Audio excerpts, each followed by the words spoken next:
عزیز دوستو، ہم جس دین کے ماننے والے ہیں وہ دین برحق ہے، اور جس پیارے محبوب صلی اللہ تعالیٰ علیہ وسلم کے ہم ماننے والے ہیں وہ محبوب علیہ السلام اللہ کے آخری رسول ہیں۔ نبی اکرم صلی اللہ تعالیٰ علیہ وسلم کامل، اکمل اور مکمل دین لے کر تشریف لائے۔ اب یہ دین اسلام ایسا مضبوط، ایسا مستحکم دستور حیات ہے کہ قیامت تک اسی دین کا سکہ چلے گا۔ وقتی طور پر جو حالات امت پر اس وقت گزر رہے ہیں اس میں امت محکوم نظر آتی ہے، کمزور نظر آتی ہے، اور ہم دیکھتے ہیں کہ غیروں کا رعب بھی ہمارے حکمرانوں کے چہروں اور ان کے لہجوں پر نظر آتا ہے۔ جو قومیں کسی کا رعب اختیار کرتی ہیں، کسی شخص کو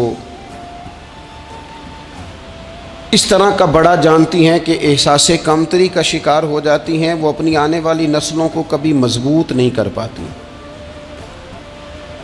ہمارے مزاجوں میں اور ہمارے روزمرہ کے معاملات میں کچھ چیزیں اس طرح کی رکھ دی گئی ہیں کہ لوگ احساس کے نیچے دبتے چلے جا رہے ہیں۔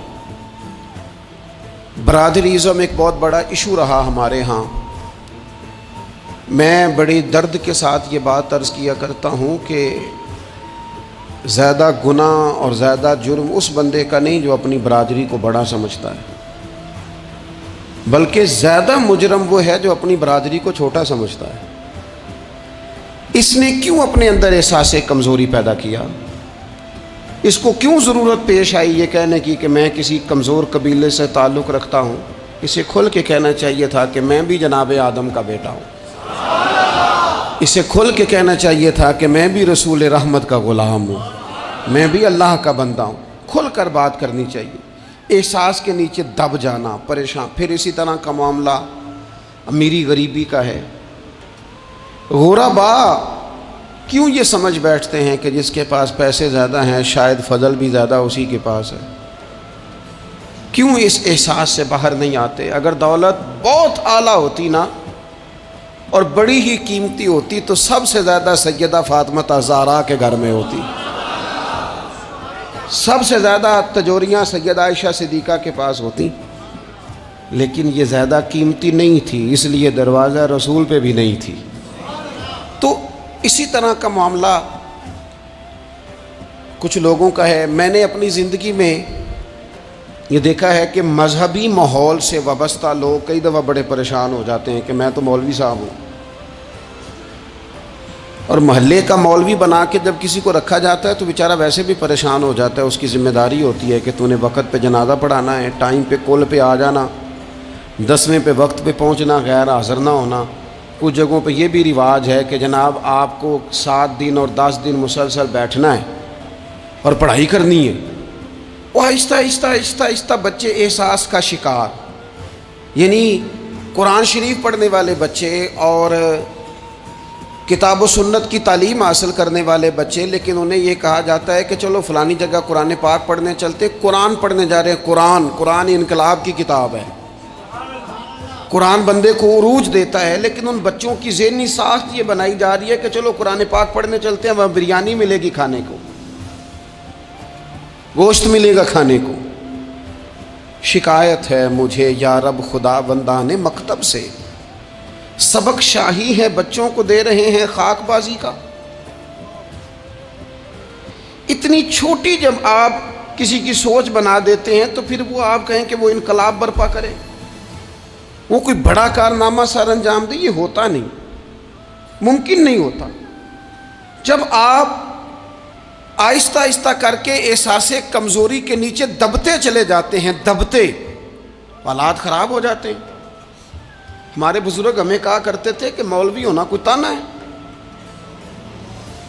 اور ہم نے حالات بدلتے دیکھے۔ ایک ٹائم ایسا تھا کہ مولوی ہونا لوگ تانا سمجھتے تھے، ہمیں بھی کہا مولوی صاحب ادھر آئیں۔ آپ کو دیانتداری سے کہتا ہوں ہم نے وہ دور بھی انجوائے کر کے گزارا ہے